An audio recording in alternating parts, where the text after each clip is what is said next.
And we are live. Okay, finally. A little late to our own party here, but we are live in our Facebook group, Rock Guitarists of the Midwest, Guy Danhoff. We're going to pull a link off this live and send it out into the group so that you can join if you'd like to join tonight. Of course, we will have the replay as well. We're going to get you guys that link right away here.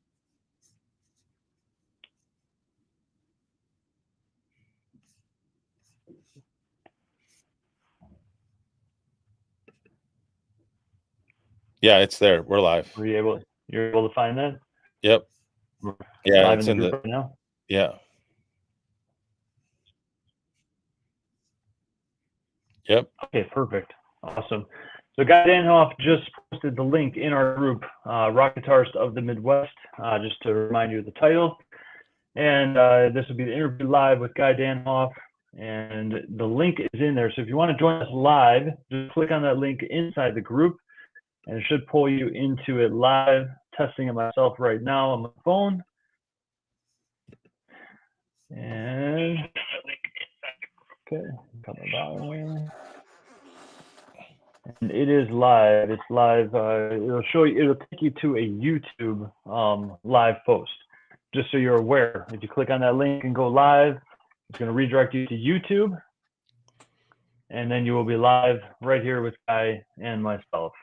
So we had some technical difficulties with Zoom. Zoom changes some things a couple months ago, threw us off, and Facebook will not allow me to pull Guy in himself. So I'm interviewing Guy, and he's using his software platform to do the interview. How awesome is that? I'd like to interview you. Why don't you host, Guy? Yeah, well, I'll tell you what, I do that a lot more than I do this. I'll tell you that. So, But we Guy, do have 3 live viewers right now, so that's great. That's great. that's great. That's awesome. So glad to have you with us watching on this interview from the group Rock Guitarists of the Midwest, a group for rock guitarists who are from the Midwest, those who are aspiring towards rhythm and lead guitar playing, being in a band, playing on any type of stage, whether it's worship stage, live stage, concert, campfires, a working job, maybe teaching, etc.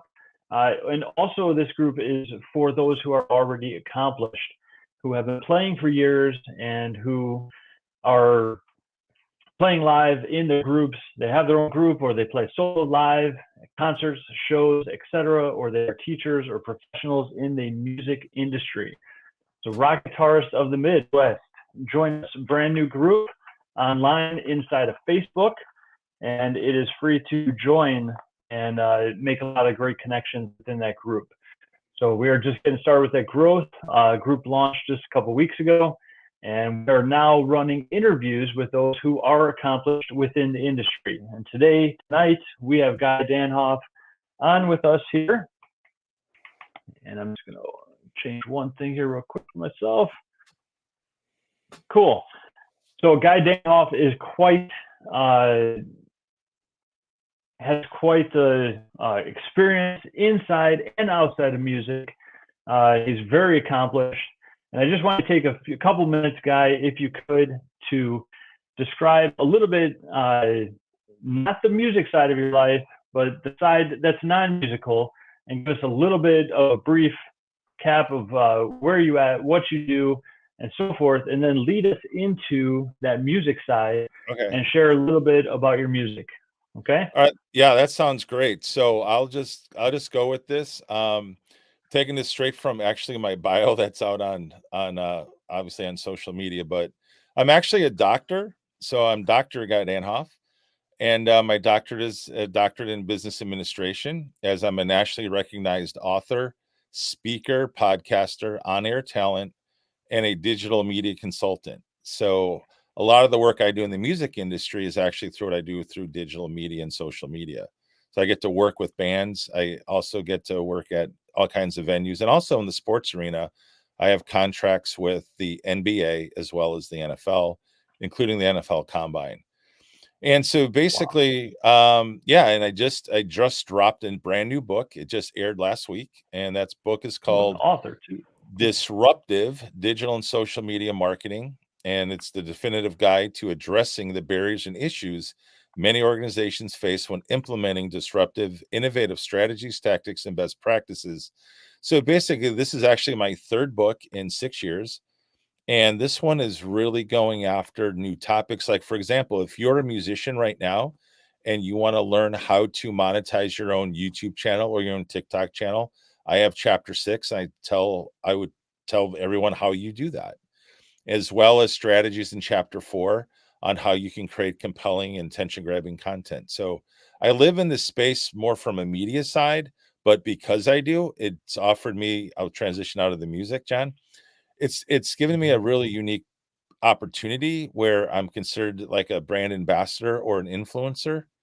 And so it's been kind of really cool being able to do that, um, and to be able to have a guitar pickup endorsement with Joe Barden pickups that have been around for 40 years. So my two Oh, main nice. guitars I play, I get to play Joe Barden pickups. And basically I have to make a video not every day, but pretty much Uh, every day. oh, Um, wow. yeah, I mean, and the funny thing is, I'll be transparent here.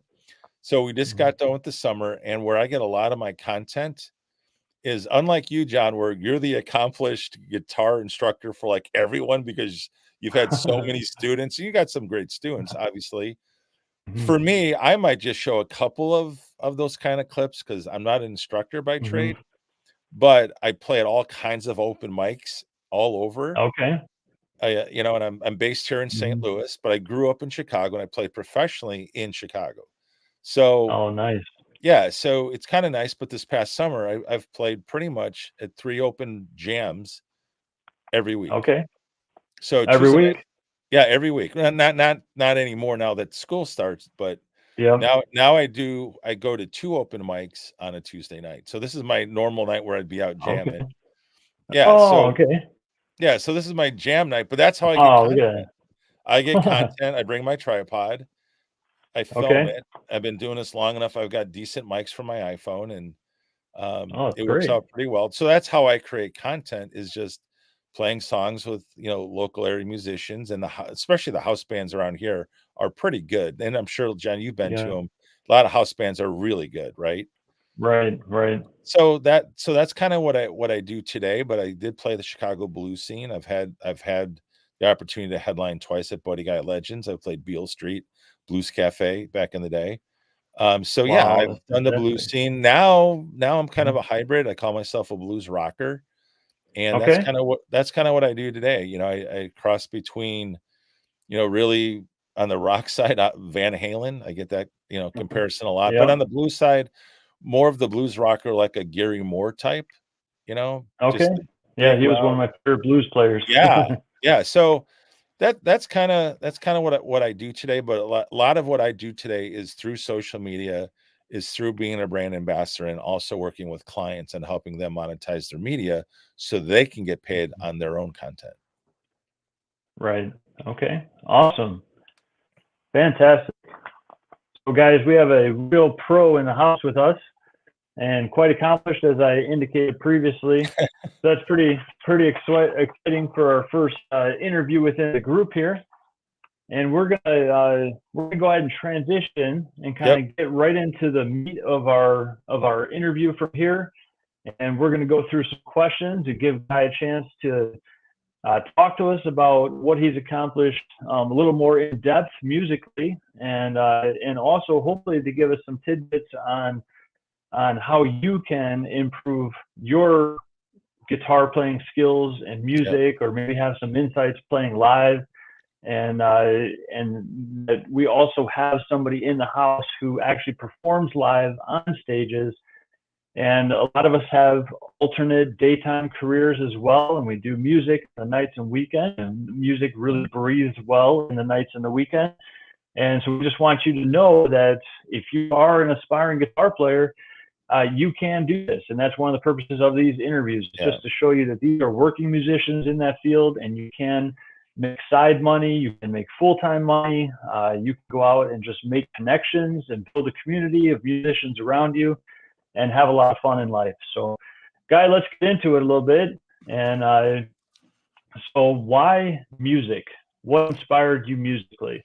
And not specifically just guitar, but just music in general. Was there a Well, moment in your John, life that you know what? It's a classic story, and I'm a byproduct of the 80s. Okay. I graduated high school 84. I'm actually this next week, I'm celebrating 40 years, my 40th reunion.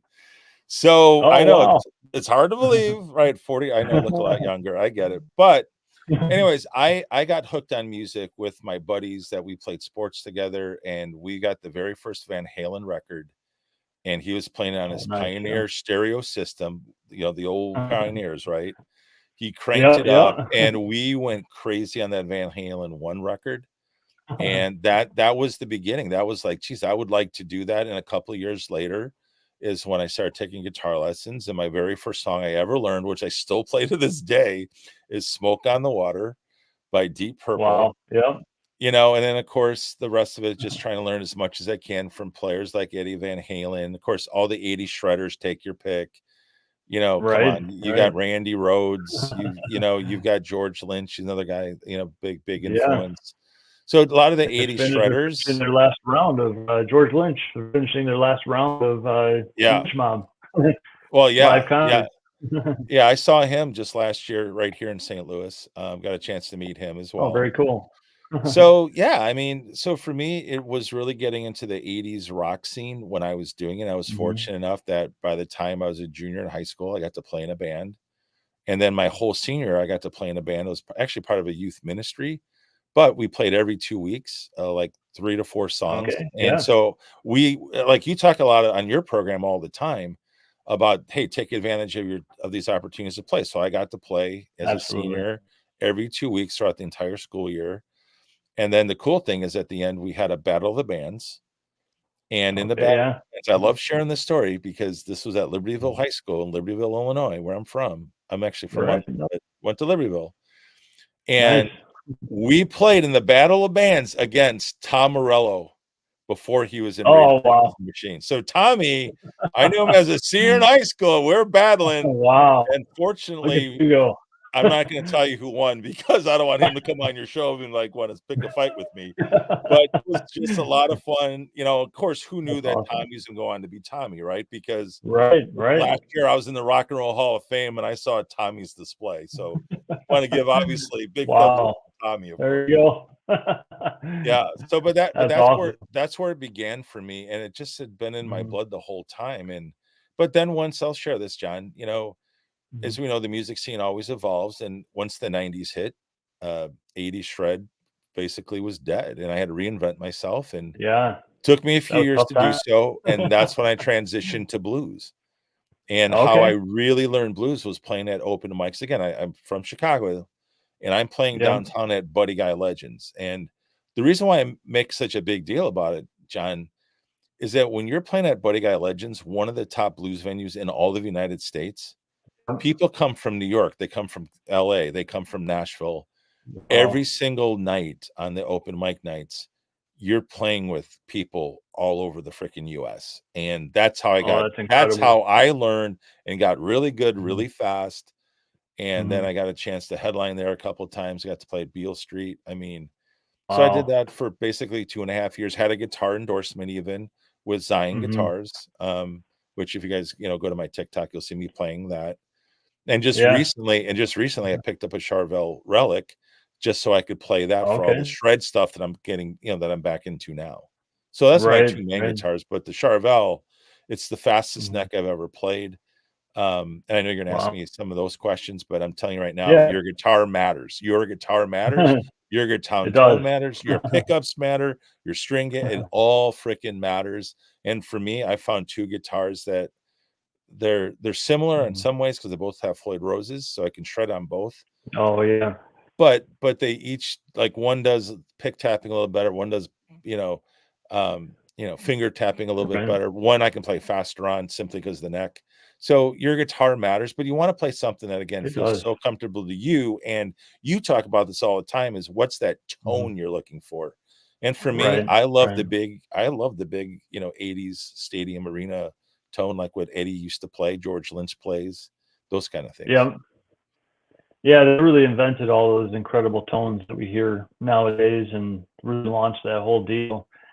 Uh, so when you were listening to that Eddie Van Halen tape, I imagine it was a cassette tape at that time, It was actually or a a record. record. Yeah, it was a Record. record. There you go. There you go. Sweet. Yeah. Still have the record? Unfortunately, no. Should have kept it, but no. Right. Uh, is so was it the guitar that stood out? Is that when you kind of made that decision? I'm going to be a guitar player. Is Pretty that what much, really? Because pretty I mean, there's much. drummers, there's singers, there's bass, but that guitar really stood out to It you, huh? Yeah, and don't get me wrong, the band stood out to me. I Mhm. mean, it was obviously it's a Hall of Fame band, but for Right. me, it was just that Eddie, and Eddie was a guy who didn't play with a whole lot of effects, as we know, and so much of Right. it was just Very his stripped down. hands. Yep. Yeah, Yep. very few effects, but Mhm. Eddie could make the talk, and of course, the finger tapping. It was instantly like, "Gosh, that's Right. the coolest thing in the world." But then Yep. but then when you start to break down who he is, right? Then I started working with a guitar Mhm. instructor, someone like yourself, who is teaching me that's Mhm. like, "Well, Eddie, here's the scales he plays," and he plays actually the blues pentatonic with some Right. variations. I'm like, "Well, Yep. I can play that." Now, can I sound like him at first? No, of course not, because Eddie's Eddie. But over Right. time, and you say this all the time, I've heard, on all the time you speak, and that is you start to begin to get a vocabulary of playing. And that's when, Exactly. well, Yeah. how do they get that sound? Like, how does he get that fast run? How does he get that speed run that he does Mhm. on like Beat It to End the Solo, right? That speed run stuff, which I've Right. practiced and practiced and practiced and practiced. And now I don't think about it. Like, I can play at the speed of Eddie. But again, what Mhm. made Eddie Eddie was just this incredible feel and how he can Yeah, just make it absolutely. all together. So, I'm not saying that, I'm just saying that people will say I sound like Eddie, but that's just because I always tell this to people, I just play in the style of what he does. I play in the style of George Lynch. I play in the style of, Yeah. um,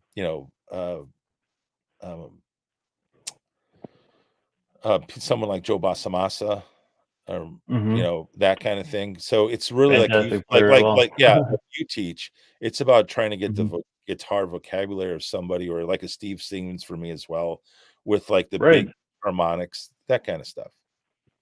Yeah, I noticed even from my own playing that the more time that I spend listening to somebody, it's just natural to begin sounding as you learn skills on guitar, just start playing Yeah, similar to them and sounding more like them, even yeah, if you're not playing all their songs. It just becomes a part of who you are as a guitar player. yep, And that's why we kind of all have those unique sounds. Like yeah, the artists you're talking about, your sound may comprise of all those artists put together. yeah. Uh, and for anybody who hasn't seen Guy's stuff, he's got some pretty fast fingers and a very fast Thank you. pick tapping, which is really cool. Well, So let's. Oh, oh, go go ahead. ahead, go ahead. No, I was just I gonna was just, say let's move yeah, go on ahead. to the Yep. next thing here. Uh, so I can probably guess a couple of these, but what are some of your favorite guitar solos or performances that have inspired your own playing? And you've kind of dabbled in this a little bit from that last question, but maybe Yeah. there's one or two that stand out a little more for you. Well, I'll give you kind of my big three. I think number one Okay. is obviously got to be Eruption. I mean, I Right. don't know how you can be in the Eddie shred and not know Eruption Right. and the techniques of Eruption. I'm gonna give you some diversity because as people say, I Hmm. sound like him when I play this style, but I'm a gigantic fan of David Gilmour of Pink Floyd, and Oh, nice. Me too. I've recorded on my own demo that I used to put out when I used to, play out is, Hmm. Comfortably Numb, so I've learned that solo. Okay. Nice. Another one is, Joe Satriani's, Surfing Like an Alien. I just saw him not too long ago in Indiana, and that's where I learned all the really intricate, Yeah. fast, you know, pick tapping itself from Right. the stuff that Joe does. And then Hmm. last but not least, and again, this was, kind of a bummer back in 1986, but when David Lee Roth left to go out on his own, I then Hmm. saw in Chicago, I saw the Eat 'Em and Smile tour, and that's when I was introduced to Steve Vai.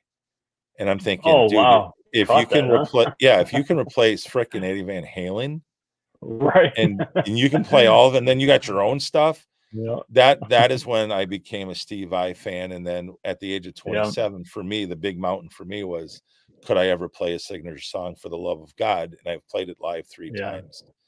and to be able Wow, to play fantastic. something, yeah, to be Nice able to job. solo for basically almost 8 minutes straight to Right. that guy, you know, Yeah, and I mean, honestly, I mean, it was probably within, you know, 85 to, you know, 88% pretty note for note, but I'm that's just saying to your fantastic. point, but that's how you challenge Mhm. yourself. You pick a song and say, I want to do Right. it. So when I first started, hey, let's do the solo Smoke on the Water. Okay, so it's 30 seconds.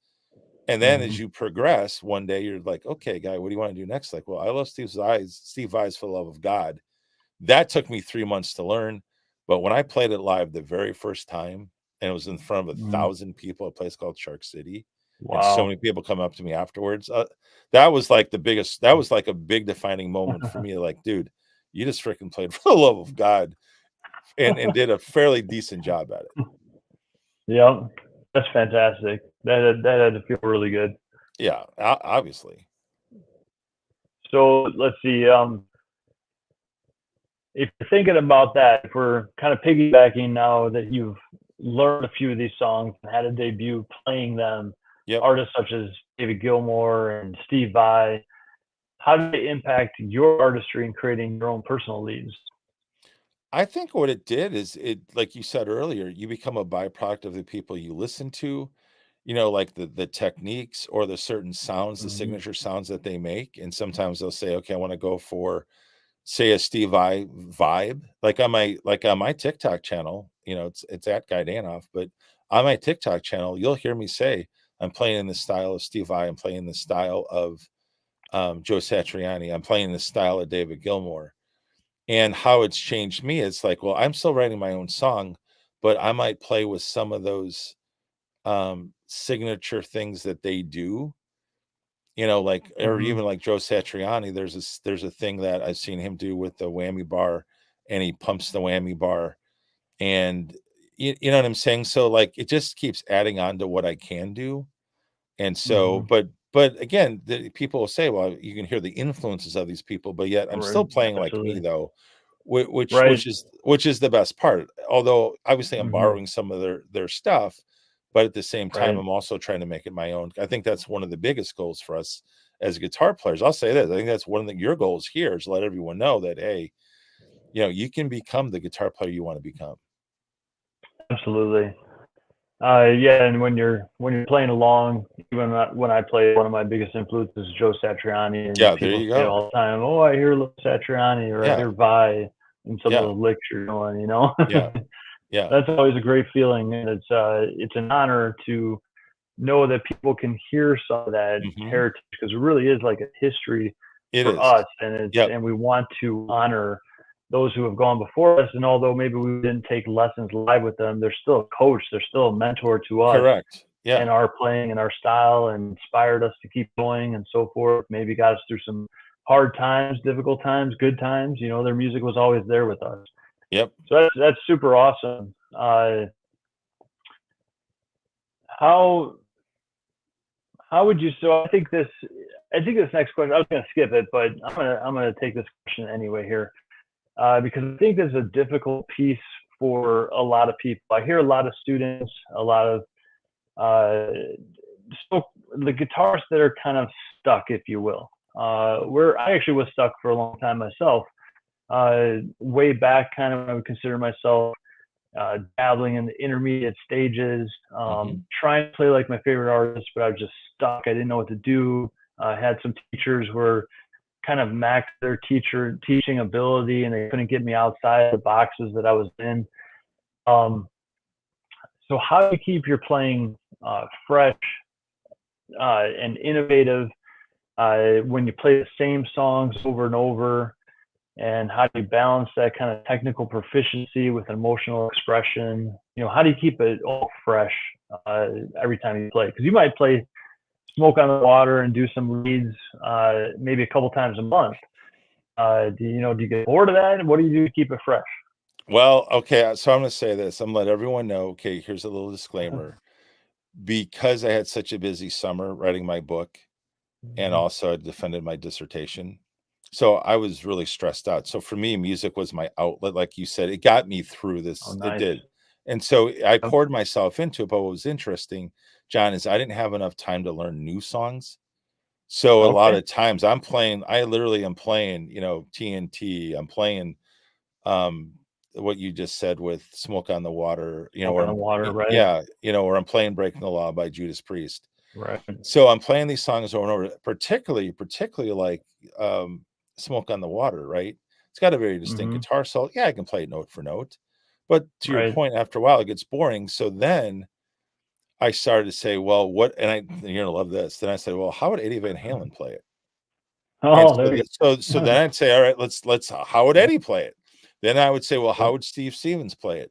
And then I'd say, well, Right. how would David Gilmour play it? So I challenged myself, even though I'm playing the Mhm. same song all the time, but when you see me play it, I'm not playing the same solo.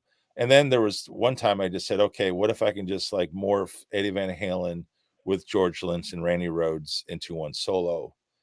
And Wow. that was like, ultra pick tap. It was ultra Yep. fast, passages to just some really beautiful lines and big pinch Mhm. harmonics. I mean, really trying to, and I'll never forget when this is my favorite story. Mhm. This is just like 2 months ago, and I just posted it last night. Okay. So the singer for this house band, we're doing Smoke on the Water, and he forgets the lyrics. Oh, Okay. no. He forgets the lyrics, Happens to and everyone. of course, we're taught, right? We're taught the show always Yep. goes on, and you can't act like it's a Right. mistake. So, Right. and he's Absolutely. just when we're just comping on the verse chord. It's a G. There We're you just go. comping on it. And so he's looking over, he's like, and he's got his hands up like, guys, I can't remember. He didn't have Oh, his no. iPad on, so he has no clue. So all of a sudden I said, okay, let's go a little George Lynch here. Let's put There on you a go. George Lynch meets Satriani. And I Yeah. walk, I walk from my guitar position to the center of the stage.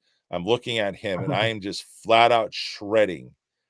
Why we're just comping on this chord till we go into the chorus, right? But Mhm. I'm just saying that's a great example of like you have to just sit there and say, okay, what style you want to play like, and then just use that vocabulary. So for me, it was like, okay, we're in a bind. And then after we got done, I can't tell you how many people came up to me afterwards. It was like that was one of the coolest things I've ever heard anyone do. Because we're on a verse and now all of a sudden I'm shredding on top of it. Yeah. And the nice thing is the speaker, like a professional, moved off the Yeah. stage, let me finish it. Nice.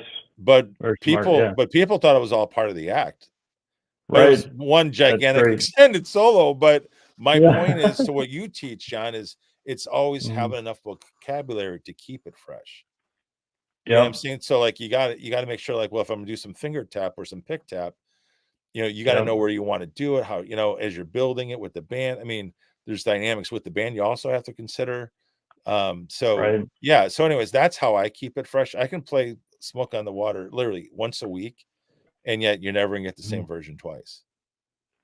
That's fantastic. And for those of you watching live or who catch the replay, that is an extremely hot, very high level coaching tip that Guy Danhoff just dropped.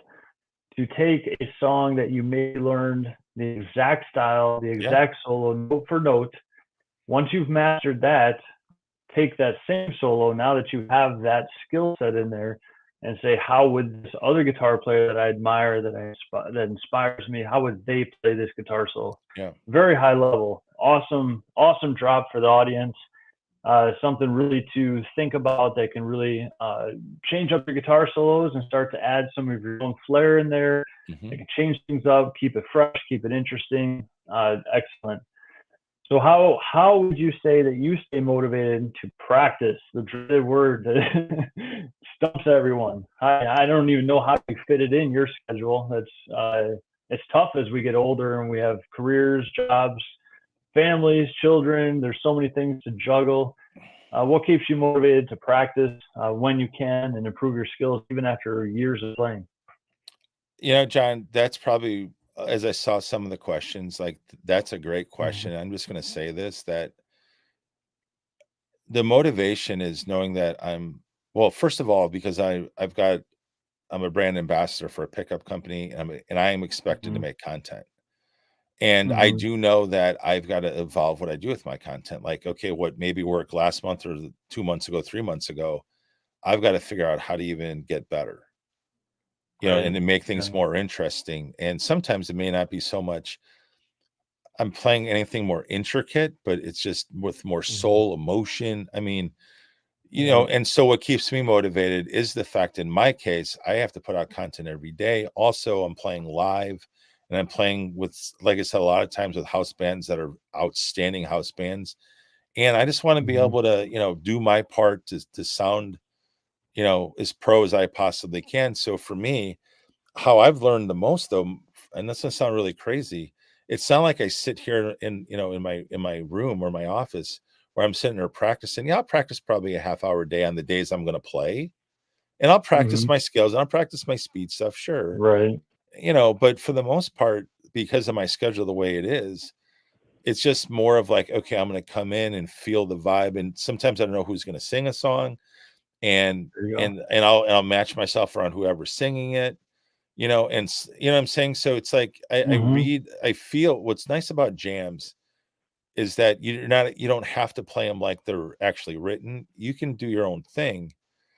And what Mhm. I try to do is try to fit who I'm playing with. So there's certain drummers I know how they play and who their style is like.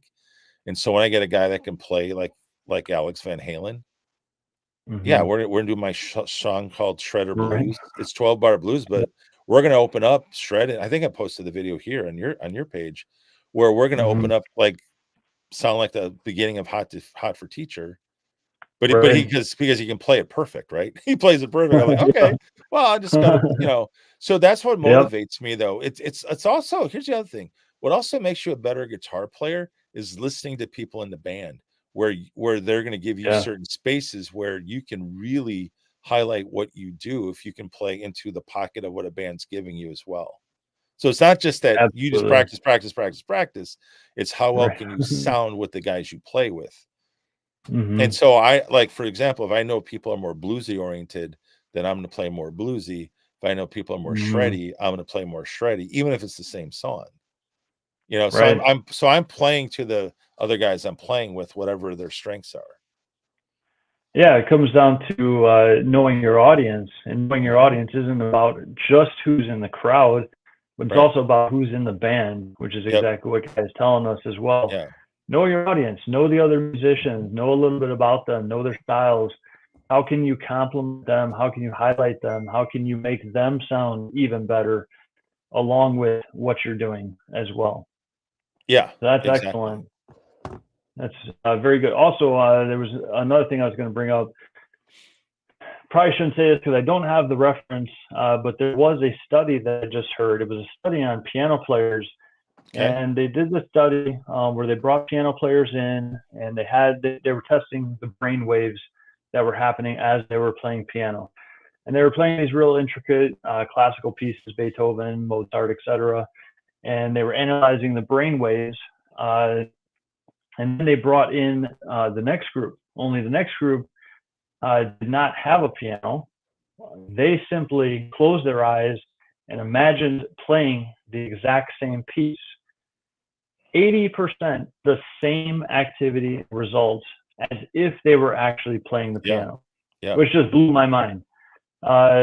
So I've always taught that there's several ways to practice, and that doesn't always necessarily mean having your instrument in your hand. Correct. One is mentally rehearsing the pieces uh, in your mind, and the other main one I teach is about listening, which you dropped both of those, which I Yeah. 100% agree with. A Yeah. lot of it is just listening to the music, taking it in, allowing your mind to assimilate that information, and then play it, copy it, make it your own on your instrument.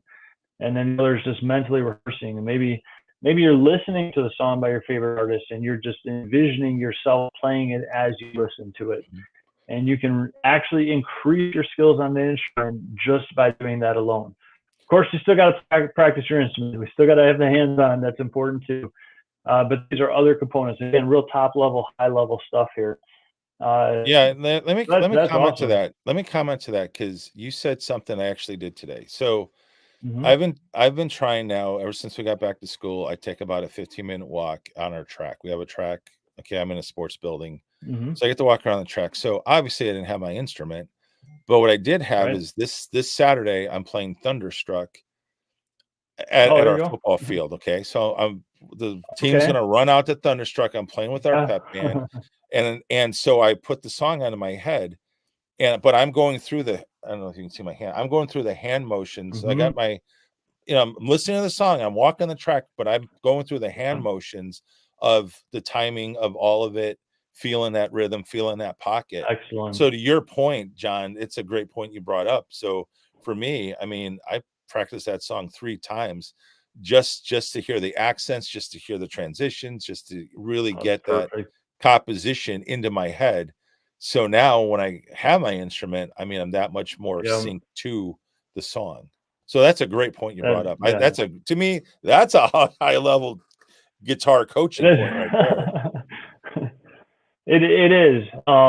And especially when you get to these kind of levels where you do have the years of experience and you do have that actual physical training and Yeah. the independence and interdependence of both your hands, when you rehearse that stuff Yeah. mentally, it can really take your game to the next level.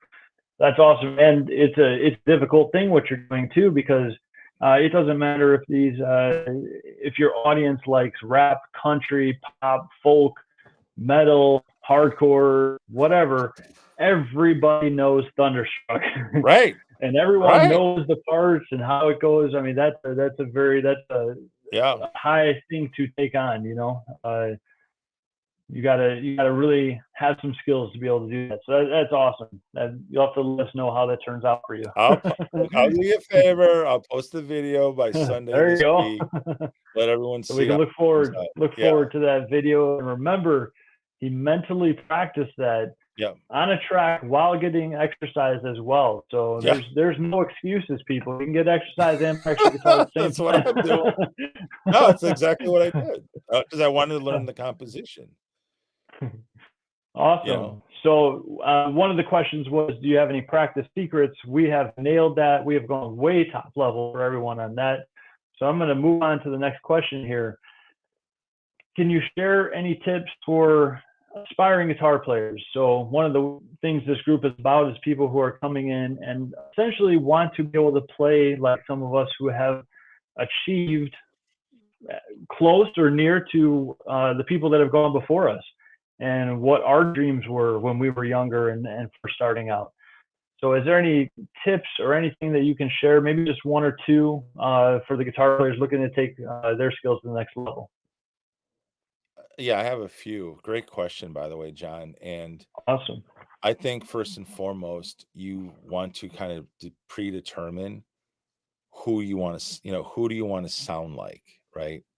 Mm-hmm. And part of that also does mean, like I said, I'll go back to your guitar and your amp. I mean, if you want to sound like Stevie Ray Vaughan, then you want to get yourself, a Strat. I'm just going to be honest with you. You don't Right. want to come down to E flat, in case you guys didn't know that. Mm-hmm. And for example, if you want to play Steve Vai, hang on, I'll show it here. You want to get yourself a shredder guitar. For me, I got the Yeah. Charvel, and so that I can, shred all day long on it. And this is a shredder, Nice. and this neck, I'll show the neck. So this neck is called a compound radius neck, and it's one of the fastest necks that are on the market by Charvel, which is why I bought it. But it's Nice. so that I can get really smooth, but fast and smooth, playing with jumbo frets. Mm-hmm. Now granted, I didn't get a Ibanez gem like he has, but all I'm saying is I got a guitar that, fits the Right. versatility of what I'm looking to do. So all I'm gonna say Exactly. is it really does start with is to get a guitar you really feel comfortable with, because the more comfortable you are with it, the more you're gonna want to play it. I really believe that that's a Absolutely. practice tip. Okay. 100% agree with that. Get the guitar that fits and sounds good to you, because then you're gonna want to play it Mm-hmm. more. And then number two, I'm just gonna say this: what I love about like what John does and people in his space do is they've got content, they've got video, they got practice videos. Just do something. At least every other day at the worst. I mean, learn some things. Like if you need to learn chords, but just don't learn chords by themselves. Start to learn songs, because the more you can apply it, the Mm-hmm. other thing is you're gonna get, and I'm saying this because I've taught a few beginners in my day, but there's nothing better than when like say it's only been a month of playing, and now their parents come to pick up their son or daughter, and they can start Mhm. playing some songs. And that's Right. also it's also gives you more reward. Or in the case of like this with a college student, he wanted to start playing blues guitar. So his dad bought him a Strat for Yep. Christmas. We got together, and so I was showing him, how to play the bass, just the basic of the blues Right. pentatonic. But then, letting it say, hey, go get these tracks and just play them Mhm. over and over and over and over. And then taking some time, like John, what you do is then showing kind of more basic stuff to, okay, now we can move into maybe something more intermediate, and then you can get a little more Right. advanced. But again, it really comes down to really just you loving the instrument. Like when I got my Charvel, and I just got it, I want to say in March. I mean, Okay. I play the heck out of it. I had to get it Yeah. because I knew I was ready to elevate my game to really hardcore shred. Not saying my other Mhm. guitar couldn't do it; it just can't do it the way the Charvel does. Right. Right. So for me, like I play it I mean, I play it a lot, but I love That's playing it because it fantastic. Yeah. feels so good in my hand. And then after a while, you really have command of what you can do and how you can make it sound and how you can really make those notes Mhm. sing, or you can make them bleed, right? Or you can make Yeah. them, Yeah. or if you're doing the whammy bar stuff, you can do some cool stuff. But that's Right. what I would say as far as practicing is just. And then lastly, and I know I'm going to sound like a guitar teacher here. I am not, just telling you right now. John is, I'm not. However, if you want to learn speed, you have to practice to a metronome. You have Yeah. to. I learned it from John Petrucci. I learned it from the guy in Mr. Big, uh, Yeah. Paul Gilbert from Paul Mr. Gilbert. Big. Yeah, Yep. yeah, Paul Gilbert. That's where I learned the metronome. So, like for example, here's a true story.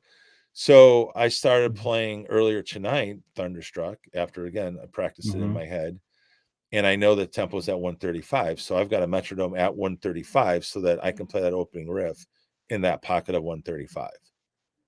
And I just keep playing it Nice. and playing it. So when I practice, I have to make sure that I'm assuming when it's going to go live on Saturday, I'm playing the opening intro by myself.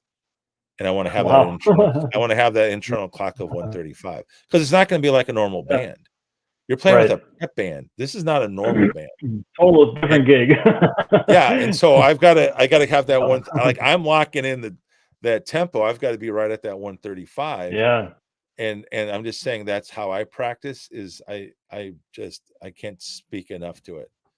And Yeah. also, go get some, and they're all out there on YouTube. Go get some, drum machines with fills or drum sounds or Mhm. drum kits with fills in certain genres. Like for me, I always play 80s rock and play them at 120, 130, 140, that kind of stuff. But you will Mhm. get better doing that because the other Right. big thing is you want to be able to have good timing and feel with what you do.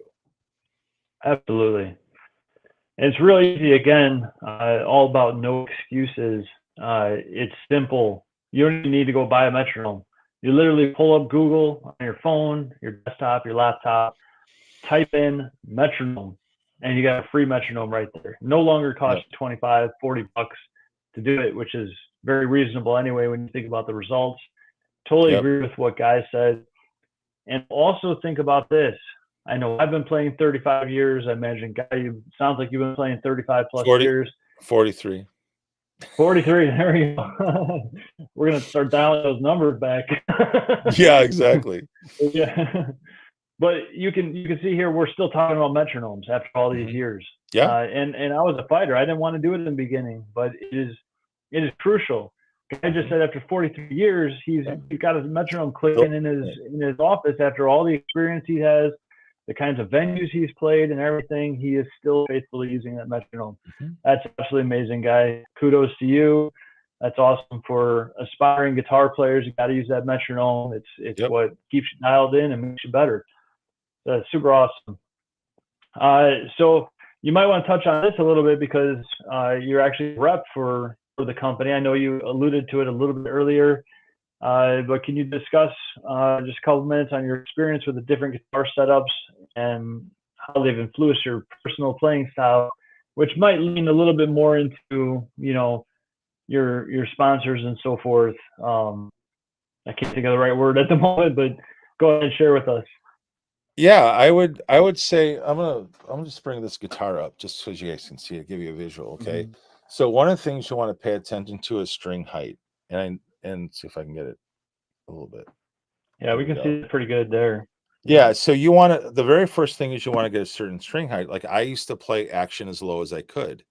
Well, there is Mm-hmm. some pluses to it, but there's a lot of minuses to it. So I actually have this Agreed. raised, and I'll get you guys the exact measurement. I'll get it measured. I'll have my guitar tech tell you how high my guitar strings are. I don't even know. I just do it based on feel. But Yep. by first of all, that's the first thing you want to look at is what's your guitar string height, okay? For a guitar Mm-hmm. setup. Really, really important. Because when you have it just a little higher up, it's easier to tap. It's you don't hit the other it's also easier on the other strings because you're bending, like underneath the next string, helps with string noise. So these are some things that I've learned through the years as far as just getting the guitar set up. The other thing that you want to pay attention to is your guitar gauge. Okay, all my guitars, and I'll show it to you this way. All my guitars, these thick strings here, these are a 10 gauge, and then these are a Okay. 9. And surprisingly, I know you're thinking, Oh, geez, how do you do it the Floyd Rose? Well, these guitars stay in tune. And the reason why I want this a little heavier, because for my rhythm playing, I want just a little yep. little more chunkiness. And with these pickups I have, Yep. I get a little more growl. But when I want to Mm-hmm. just flat out shred, I'm on nines, and I can play, again, it's best of both worlds. The tricky part Yeah. was, could it stay in tune with a Floyd Rose? And for me, it does. Yeah. I'm just saying, That's awesome. Yeah. so Yeah, that's that's something else, tricky. Yeah. so I'm just saying, like, your Mm-hmm. strings, the strings you play, Mm-hmm. and then I'm just gonna say this is what guitar pickup configuration do you have? I've Yep. got what we call a single hum. That's a common one. On my other guitar, I have a hum single hum. That's more like in the style of Steve Vai with his gems. That's where I copied Mm-hmm. that from. This one I didn't want one up here, so I wanted just to have this thing. Also, here's another big tip I have for you guys. You want to vary your tone? Is this switch here? Hang on, move it up. Sorry, Mm-hmm. guys. Yeah, This, we can see now. yeah. So I use this all the time. Obviously, this one I use probably the most. Obviously, the humbucker, but Mm-hmm. I use this position a ton, which is just Yep. this single coil. I'll use this position a ton. When I do like Mm-hmm. David Gilmour stuff, I'll do this position here, this middle one. And Yep. so, I mean, I'm constantly looking through and listening to all the different sounds. So I'm constantly varying my guitar tones based on the pickup Mm-hmm. configuration that I have. So if you got, you know, guitars that have these kind of options, it's always great to have. The other tip I'm going to give you is, you see your volume knob here? Now, this Mm-hmm. is another reason why I got this guitar with these pickups. These pickups sound amazing. Like I can turn this back, say down 8 or 7, and it Nice. takes a little bit of the distortion out. I bring it back Yep. down to 5. It's still clear. Mm-hmm. You can't do that with EMGs. EMGs are so Yeah. sterile when you're playing like in this single coil, Right. and then you can bring it down even more so, and then sometimes I'll play with my fingers. So again, you can actually even use your own volume as changing your own tones and sounds the way you want. A lot of times maybe I'll play at a 5 or 6, some rhythm, like say I'm playing Rock Me Baby, a classic blues thing, Yep. and then I'll open it up wide and get that Right. sound. So anyways, when you look at your guitar setups, again, at the end of the day, it's what feels best to you. I'm just telling you what Mm-hmm. I prefer from playing for 43 years Right. and what Right. helps me shred. But, Yep. you know, I mean, it's just really getting to know your instrument and not being afraid to do things. The last thing I'm going to tell you is the tone. Hold on. So I Mm-hmm. have this tone knob. Tone knob. Yeah. Normally I have it opened all the way, but sometimes, like for example, if you're at open jam mics, you're using amps Mm-hmm. you're not used to hearing, and you're Yep. stuck with what they give you. Well, sometimes I can take this and roll off the highs, and then I can Mm-hmm. get my guitar to sound the way that I normally play. So that's why I'm Right. saying is just experiment with getting to know your guitar on the different, sounds that you can get. And so all Right. those electronics and your guitar pickups do matter. So that's a great question, John. That's a really good question. Yeah. No, those guitar pickups look really sweet too. I play the neck pickup a lot. Yeah. Oh, I love neck pickup. In fact, that's probably 70% for me what I play. And then when I go up high and do the insane bends, I like to throw in the treble, the bridge Yeah. pickup, Yeah. Yep. because you get a little bit more sustain and Yep. let them scream a little bit. Yeah. Well, no, This year, I exactly. will say, I've stayed a lot away from the middle selector a lot in the past, and this year I've been experimenting with it a lot, Yeah. and I really have been liking it. And just like just like Guy said, doing the volume, rolling back that volume will take, if you have like a really heavy distortion sound and you Yeah. roll that back, it can really make those leads soar and kind of cut right through the mix when Yep. you're playing live. You can almost hear it clearer. The notes and sustain tend to sound better, and then you can Yep. also play with dynamics. You can play a little softer, pick a little harder, and it really kind of pops in your sound. So those are excellent tips to mess around with the volume knob, mess around Yep. with the tone knob. A lot of times I run my tone about 50 to 60%, just like Guy talked about. Yep. On occasion, I'll drop it down to that 20, 30% range, which just kind of really pulls it in. Yeah. Get a little more bassy, a little bit more mid-tone. And then right in the middle of your song, you can crank it, and you can really kind of interweave, get a little bit of an emotional experience without the use of pedals and changing Right. effects all the time, right from your guitar. Those are excellent, very excellent tips. I love it. So that wraps up. Let me take a look at some of these. You might have touched on some of these. That wraps up all the questions I already sent you. Now you're gonna give me the ones I have no idea. So no prep time here. We're Okay. improving now. So what we call this in an open mic, we're riffing. We're in a riff right now. We're There just you gonna go. riff. Now we're gonna shred. Yeah. Just tell me what key we're in. If we're in E, we're good. Right. We'll keep this in C for now. We'll give you a little Okay. give you a handicap here. How does your discipline in guitar music affect your results in the workplace? Oh my gosh! Wow. You know what, John, and I think you could say the same thing too for yourself, and that is, I think when you have the discipline and the regiment of what you're going to do, like for example, like I have a whole process of me learning Thunderstruck. For example, this week I know I'm playing it on Saturday. I'm playing exactly at 12:45 Central. That's when the team runs onto the field.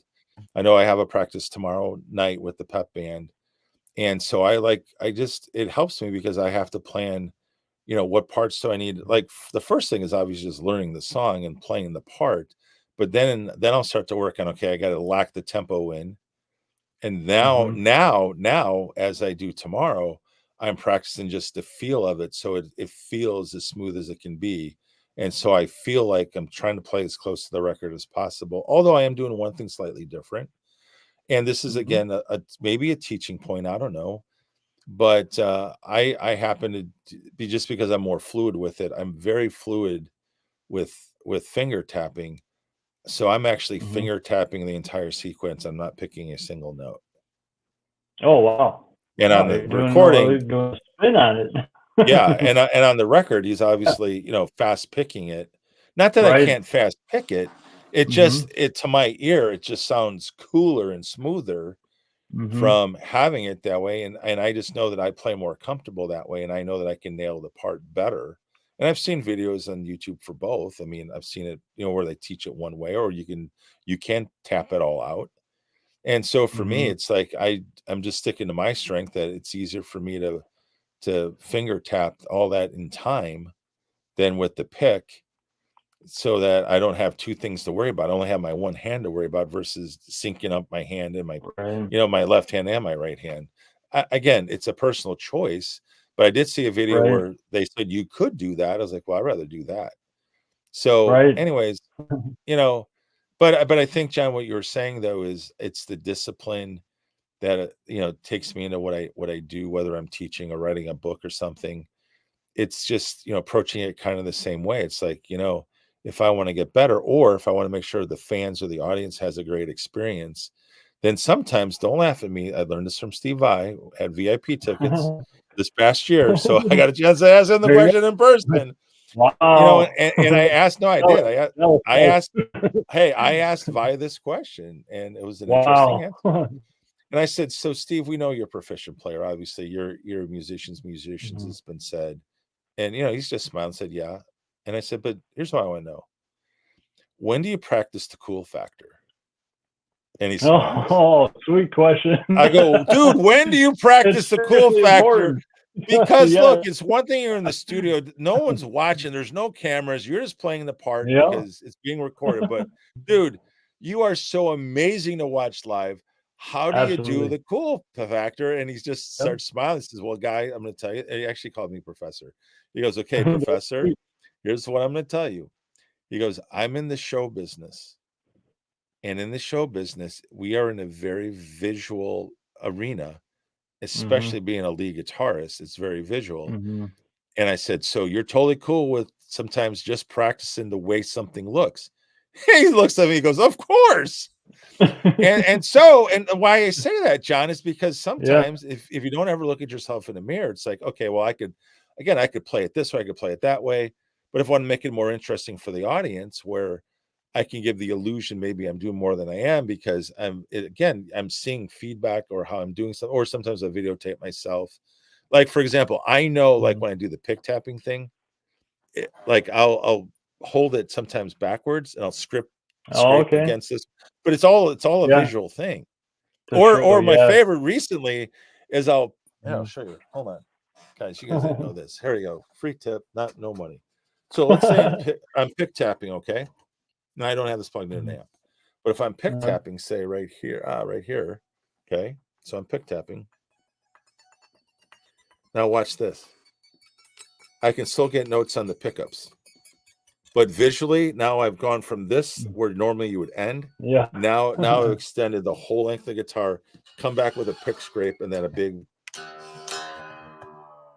Yeah. okay. But I learned that from Vi, of like, how could it look cool? And that's how I Hot learned it. tip. Hot tip. Tapping on the pickups. You get some crazy cool sounds doing that. Well, That's yeah, awesome. because but visually you're And not it used looks to seeing cool. it. It looks awesome. But it looks cool. People are like, "Oh my gosh, Right. what did he just do?" And it's like, but that's These what are I learned from shredder Vi. secrets right here. Shredder Yeah, I secrets. mean, yeah, now we'll see people on the guitars on your channel doing this left and right now. But my whole point is that it was something I learned from Vi, Yep. because it was really, because I was like, dude, how is it you spend so, like, it's one thing for you to play proficient technical, Yeah. but how do you look so dang cool doing it? Because he looks What a like he does look brilliant like he's question to ask one him. with the right. He looks like he's one with the instrument. Oh, it does. Absolutely. It just looks like another arm or another leg on his Yeah, body. He just moves right with it. I right. mean, you Moves would with think it. the guitar is all flexible and like jello. And but Just that's why I showed fantastic. you, but that's why I showed the illustration of me pick Mhm. tapping across all the Right. way to the end of the bridge. You're not used to seeing Yeah. that, let alone I'm making it Exactly. musical. Right. But that was a tip I got from Vi. That is awesome. So I'm I just guess it was well, well worth it getting those VIP passes. I have no idea what it That's cost, great. because my wife paid for it. That was my surprise Father's Day's gift. Wow, that is awesome. Very jealous right there. Very jealous. That was a good question, man. Okay, Wow, so that was a so really lead good in. one. You brought up your wife. So how does your love for music intertwine with your personal and family life? Well, I'm fortunate. My wife she's been a singer for most of her life professionally. Oh, nice. So, and for a brief period of time, we were in a band together. That so Okay. before we had kids, and I'm sure Hmm. anyone who has kids know what I mean by that. There's a life Yes. before your kids, and then once you have kids. I'm also blessed that my daughter, she's now 18. She's a theater major at a university. And Wow. so, I'm very blessed that, we're constantly listening to, like, she's in the musical theater, so we just saw Hmm. Hamilton actually last night. That was cool. So, Okay, cool. so yeah, Yeah. so we saw the musical here at the Fox Theater. But in our family, we're all musical. And the other cool thing is, like, because I've got this TikTok channel, all my daughter's friends are on it, and they'll, like, when they come over, they'll say, Oh. hi, they'll say, "Hi, Mr. Danhoff. Hi, Mr. Danhoff. Hi, Mr. Danhoff." Like, "Oh man, that was such a cool TikTok." So it's really cool Oh, that I'm wow. in well, yeah, That's because cool. they're a TikTok nation, right? Come on. In the audience, yeah. So it's cool from the standpoint that I connect that way, with my daughter. And if I think I've actually did something like maybe a little extra special, not like I just Mhm, played good, but like I really did something kind of cool, I'll tag mhm. her in it and she'll say something. There you go. So, Cool. so John, to your point, I mean, it's just, I'm blessed that my family is a very musical family, and Mhm, they do appreciate what I do with the rock stuff, even though neither one of them are mhm, into the rock, scene at all. mhm. But we're definitely into the musical scene as a family, so we do a lot of things Yeah. together, and so, and rather than me seeing all these musicals, I said, "Can we go see the School of Rock musical?" Which we did. There you go. So, I'm working the angles that I Yep. can, but no, I am blessed from that standpoint that I've got a very That's supportive awesome. family that, Yep. knows that I do this, and it is kind of fun. Cool, very cool. So this next one, I'm not even sure I could answer. I'd have to think about it for a while. So we'll see if you can come up with the answer. If you can't, I'll give you a pass on it. If you could snap your fingers and achieve a secret dream you have musically today, what would that be and how would it make you feel? Okay, hold on. You gotta read that second half again. Sorry. Sure, sure. Gotta get If my you head could wrapped around snap it. your fingers and Okay. achieve a secret dream you have musically today, like right now, what would that be and how would that make you feel? Hmm. Hmm. Well,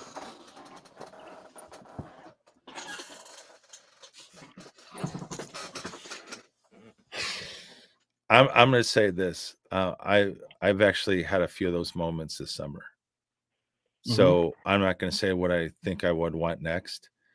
Mhm. Number one, I was blessed that I had the opportunity to play at the Rock and Roll Hall of Fame. So I got to That's tour it for huge. 3.5 Yeah. hours, and then I got to play Smoke on the Water with their house Wow. band live in front of people. And I did so well, they asked me to play the rest of the set with them. And Wow. so to play in Cleveland, What an honor. Ohio, yeah, I mean, Yep. it was just a high honor, and Mhm. got their contact info. And so whenever I'm back, they say, "Hey, let us know, and you can sit on another Mhm. set with us." But so that happened this summer, and that was so Mhm. special to me after, especially after reading all the people that are in the Hall of Fame. So just Right. to have that honor to do that, I'll never forget when I posted the first video of it. My friend was there who recorded it, Uh-huh. and people, my Facebook page blew up so big because, like, dude, Wow. how in the world did you play at the Rock and Roll Hall of Fame? So, Right. that was pretty cool. And then I think Uh-huh. the other thing for me has been, now this has nothing to do with me being a guitar player. It has everything to Mhm. do with what I do as a media consultant, is being able to take artists and getting them monetized on their YouTube channel. Oh, wow. Yep. I mean, that's a massive rush. Mhm. That I get clients like that. I mean, when I tell people, the people that I work with, just this past month last month I worked with a band called The Sweet. Obviously, they're the kings of glam rock. They're amazing. Okay. They had all these top hits from the 70s, and they just dropped a single, and I was asked to help them launch it on social media. And so that was very surreal, because it's like I'm working with them in a professional capacity of something that I only Mhm. dreamt someday, like, Jesus, could I ever work for a band like that? And I can't wait to tell the world who I'm working on next. Yep. I'll give you a little teaser to it. The guy that I'm going to work with, wrote the song for the movie that came out back in 2001 called Rockstar. And Oh, yeah. so the big song they have in the movie is called, We All Die Mhm. Young. And Mhm. I'm getting to work with the guy that wrote that. And so I'm going to be working with Wow. him in his YouTube Oh, that's channel. crazy. So that's what I'm saying. Like, I mean, Yeah. when you ask me the question, I can't say there's anything Right now, I'm snapping my Mhm. finger too because this past summer, I'm now living it. I'm living Wow. with some of the biggest names in music history. I'm working with a record company, I'm dealing with a promoting company, Mm. I'm dealing with the PR agencies now. I mean, I'm getting Mhm. around and I'm hosting podcasts for these bands. So, John, Wow. you asked me that question. I mean, just last month Mhm. I hosted the band The Sweet. And oh, and by the way, I asked to have a special guest on and I got listen to this. Like this is on my podcast, okay? I have Okay. the bass player of 27 years for Billy Idol on the podcast. Oh my gosh. Now you wanna Wow. talk about a rush and Yeah. saying like and That's this incredible. is literally Yeah. a day in the life for me today. Yeah, so I can't say Mhm. there's anything tomorrow I want because right Makes now sense. I am living Yeah. such a dream right now just because of my new book and what I've learned and how more Mhm. importantly how I can help these people because that's really why I'm Right. doing it. I'm doing it to serve them and helping them. Yeah. But so I'm living it right now, and also a little That's bit of just being a incredible. brand, like being a brand ambassador. I mean, I Right. say this to people all the time, like I am not good enough to go play 3 hours right now. But I Mhm. tell you what, I can sound pretty darn good for 30 seconds or 15 seconds on Yeah. TikTok, you know. Yep. But that young demographic really appreciates the content I put out because it's very authentic and Right. real. And once in a while, I try to put out a video like you do. Again, I don't call myself a Mhm. guitar teacher, but if someone wants to know how I do a pick tapping or how I do a pick scrape or how I get Right. my guitar to sound gnarly, which is what I do get for feedback, yeah, I'll make you a short video, Mhm. show you how I did it. So just the mere fact that people reach out like that because of social media, it's a high honor. Again, I'm not I don't do what you do. I'm not a Mhm. guitar teacher like you do. You do a great job with it. I've seen your content and followed you for years, which is why I'm I excited to be appreciate that. part of this Thank group. you. And most importantly, I love what you're trying to do with this group. I mean, I Yeah. wish when I was younger we would have had a group like this, where I Right, can right. network Me and too. learn from other people. Yeah. So, Yep. so I can't say right now, I guess maybe the last thing I would Mhm. say that I could snap, but then again, I'm working towards it really hard, is I'm almost 50% of the way of getting my own TikTok monetized at the age of 58. That's crazy. And I'm playing Wow. 70s, 80s. That is all I That's play. incredible. You know what I'm saying? So I'm doing 70s, Yeah. 80s rock, and yet there's an audience for it. People are digging it, and Yep. I'm growing the channel and that was something that I want to do because I get so many people ask me, how do I monetize my TikTok? I was like, well, I better learn Right. how to do it myself first. Yeah. And so I never thought just putting out 15, 30-second minute clips of me Mhm. playing at open mics primarily these days. I mean, that Mhm. people would pay attention and they do. They do. Wow. Yeah. So I know it's That's kind of weird, incredible. but That's so yeah. it's a great question you ask, but I can't say because I literally am living it right now. And also helping other artists. Like maybe there's some people on the channel here that want to know about how Right. you can go about getting, a brand ambassador contract because they're looking for people. I can tell you Yeah. that. I Wow. talk to the executives, I talk to the people who are involved in marketing their social media. They're always Mhm. on the lookout. So if you got influence and you got game, I can teach Mhm. you the secrets of how you can package yourself and maybe get yourself Wow, a that's incredible. guitar Yeah. endorsement or a pickup endorsement or a string endorsement, something like that. That's an incredible connection he just dropped. For Guy Danhoff in the group has connections to show you how and Mhm, teach brand ambassador mhm. for pickups, guitars, etc. That's a pretty huge thing and quite the honor when you get one. So Yeah. something to keep in mind. So we're attracting some high level people here, and it's super exciting. The fact that you're able to live your dream right now Yeah. and say that I don't have an outstanding dream at the No. moment No. you is like beyond belief. It's just absolutely incredible. So well done, very well done. That's Thank you, super John. cool, Yeah. excellent. I As we kind of wrap this up, I know we've gone really long tonight, and I thank you for all the time that you've given us. It's pretty Of wild course. here. Yeah. How about one or two sentences to inspire those in our group, the Rock Guitarists of the Midwest? And we kind of got two kinds of people there. We got those that are kind of working, whether it's part time or full time in the industry, and then we have the ones that are aspiring guitarists. All So right. just a couple sentences to All inspire right. them. Yeah, so let's speak to the ones that are out there working. I'm going to tell you this right now. You have to disrupt. You have to disrupt. In other words, you have to grab the attention and you have to do some things that are unique. What does that mean in a space like rock guitar or blues guitar, whatever style you play? It just means that you've got to be you've got to have the familiarity sounds that people are looking for, but you also want to be different, and that could be the way you do your Mhm. your showmanship. That's something we really haven't touched on, but I can tell you, you've Yeah. got to be a showman when you're playing live. Okay, you've got to know Mhm. that.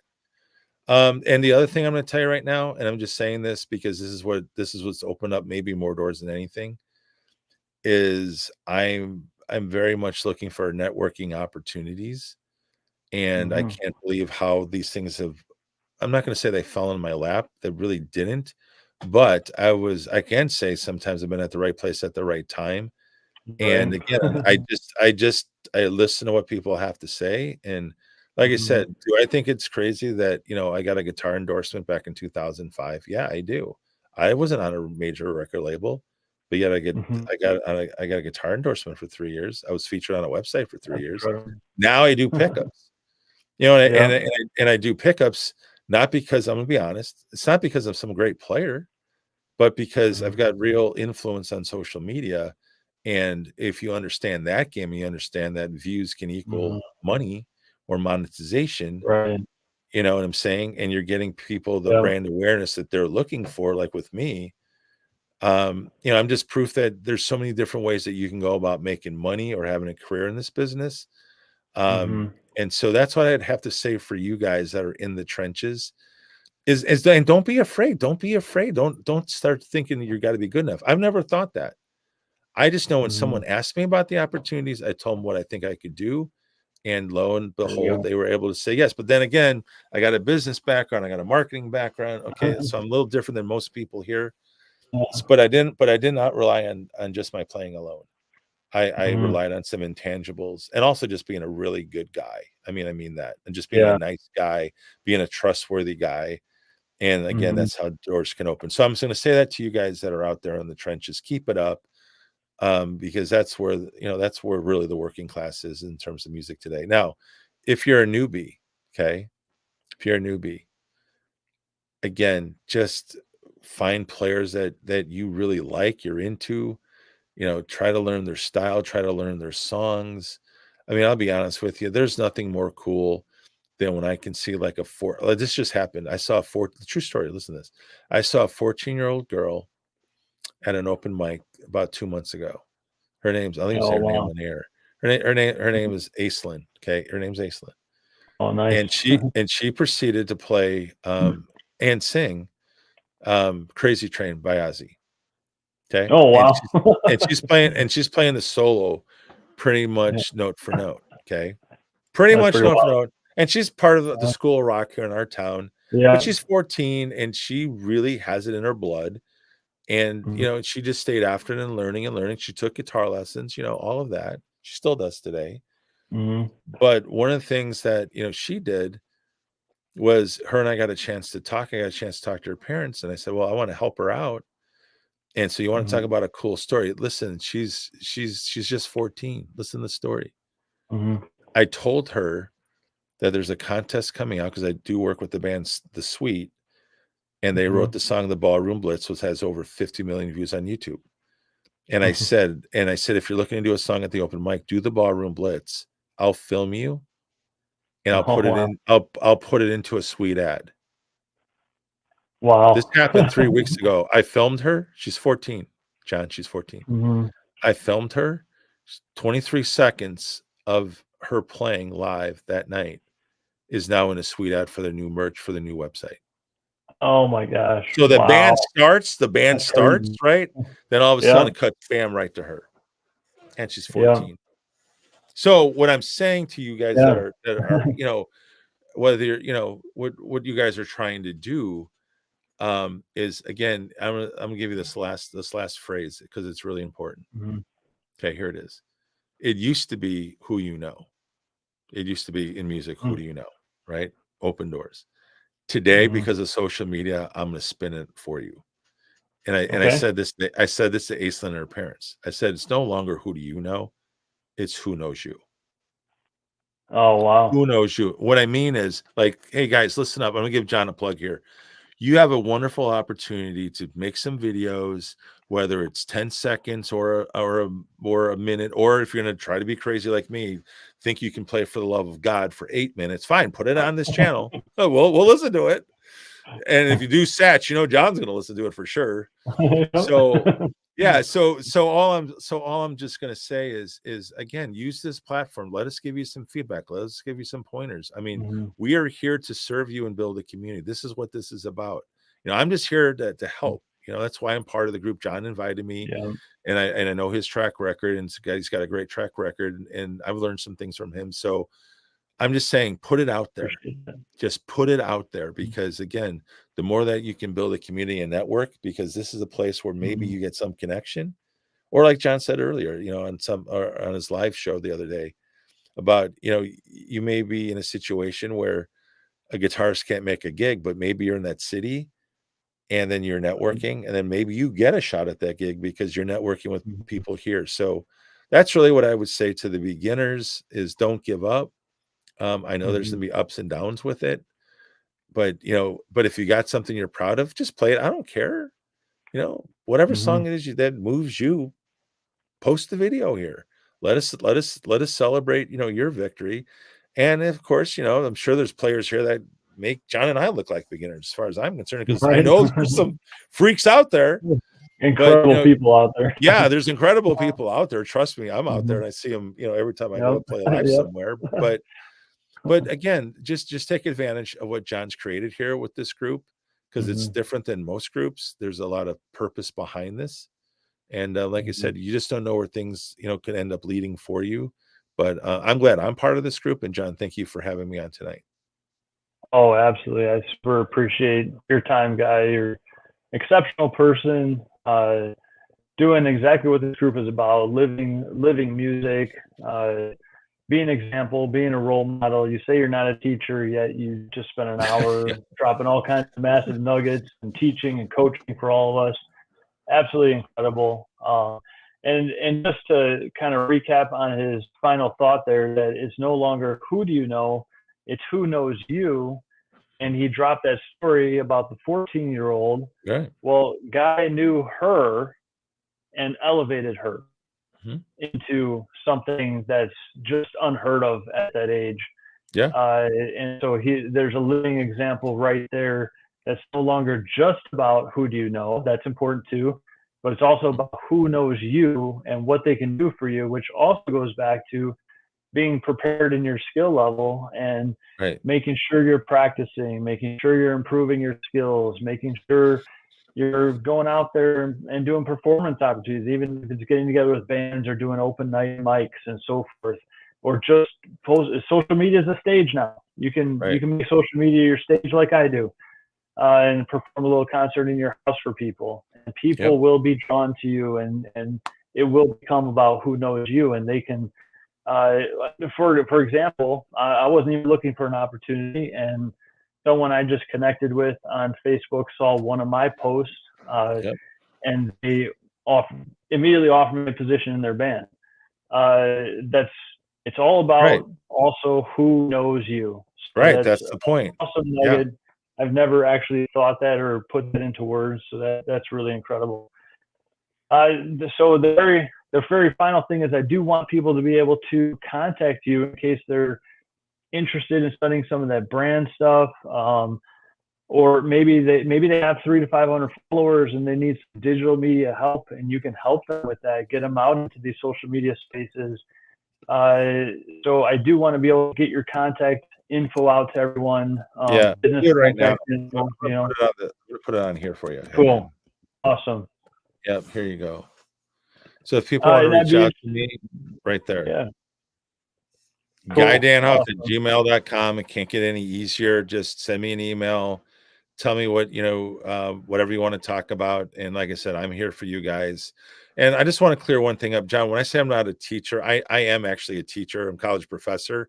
However, I don't Oh yeah. consider myself to be a guitar teacher, but I teach students all the time about marketing, social media, entrepreneurship. Oh yeah. Yep. I teach that every day.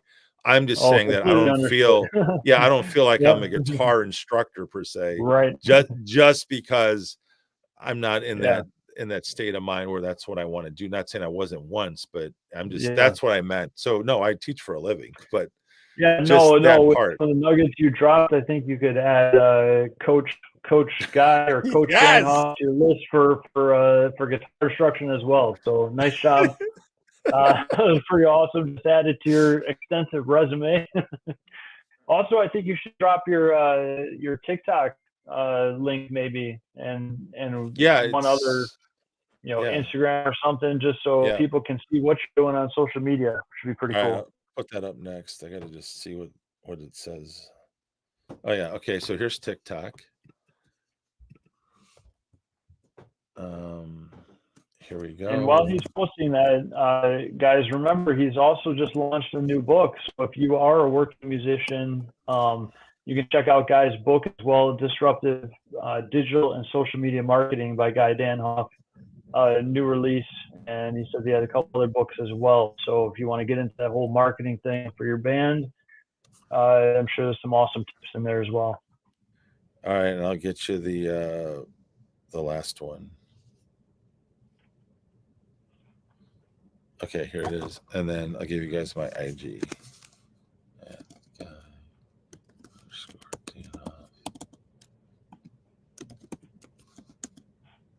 Instagram. All right, so that's my TikTok, and there's my Instagram. And again, guys can direct message me on it, or you can send me an email.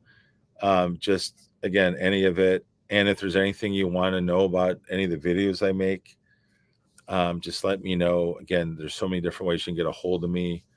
And I do have lots of fun interacting with especially musicians, whether you're a seasoned pro or you're certainly just starting out, everything in between, because the field of music, it's just so fluid. You just don't know what could happen at any given moment. Like I said, I never thought I'd be doing what I'm doing Yeah, today, but I love what I get to do, and you know, and so like I said, for me, it's combining a few skill sets, but right. so I enjoy being a media guy, Mhm. for bands and artists, as well as Right. being one myself. And that's how I'll be honest with you, John. That's how I get all the gigs on Yeah, with these other artists, because it's like I've got following, I've got videos that can get 10, 20, 40,000 views.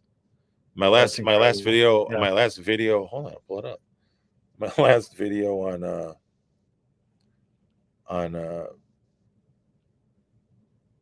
yeah, this one on Instagram. This doesn't sound crazy, but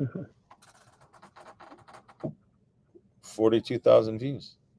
Oh wow. Look Okay. at that, guys. So You're dealing with the real deal with yeah, so social media and getting out there. I'm just saying, like, I've studied this. This is what my Mhm. doctoral research was in, and now I was blessed enough to be able to get a publisher to publish my book. Mhm. And so I'm in the space, I'm living it, and I get to work with lots of really cool people. And if you want to work with me, just reach out to me. That's awesome. Thanks, Guy. Really appreciate it. Also, really appreciate you saving the day on this incredible first interview for the Rock Guitars of the Midwest. You hosted your own interview. I know. How about that? There's a new one. That's one for the books. I Well, don't think it's not a mistake that big. yeah. Well, John, I'm going to be very transparent here, because I host shows all the time. I certainly enjoy being on your side of it a heck of a lot more than on this side, just being honest. So this is slightly new experience for me, but There you go. again, it's like I said, this is just a great channel that you've created and a great purpose, and I just hope that more and more people take advantage of what you're trying to do here, and I'm certainly going to do my Absolutely. part, which is posting a few things a week, and also and also just if you reach out to me, like I said, I'm here to help, man. I'm like I said, I'm living a dream in my own right now, and you guys can be part of the journey if you want to be. That's awesome. Thanks, Guy. And then I imagine since you posted this interview, you'll be able to, you shared the link. So is that going to be Yeah. good, the same link for the replay as well? Yeah. When people want to go back to it? Yeah, but I'm also going to send the link to Okay. you so you can post it fresh. So I'll get you that as soon as you get off. Fantastic. Yep. Okay. Sounds great. That wraps up our first interview for the rock guitarist of the Midwest with Guy Danhoff. Incredible interview. So I am looking. Look at this. And just want to let you know our sponsor is JB Pickups. There we go. We got a JB. sponsor. First sponsor. They sponsor all my stuff. They literally, awesome. John, they literally sponsor all my podcasts. Oh, there you go. Sweet. Yeah, they do. They literally do. So Okay, I know their president Dale Brown would be very proud of me for doing that. That's awesome. Yep. So we had a sponsor. Awesome. So now you guys got a taste of an interview with myself, John Kapity, the rock guitarist of the Midwest.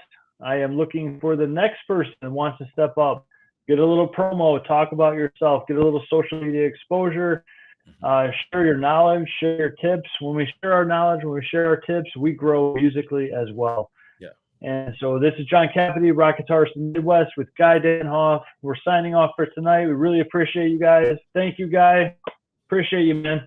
You take care. Rock on. Appreciate you, brother. Rock on, brother. Come on.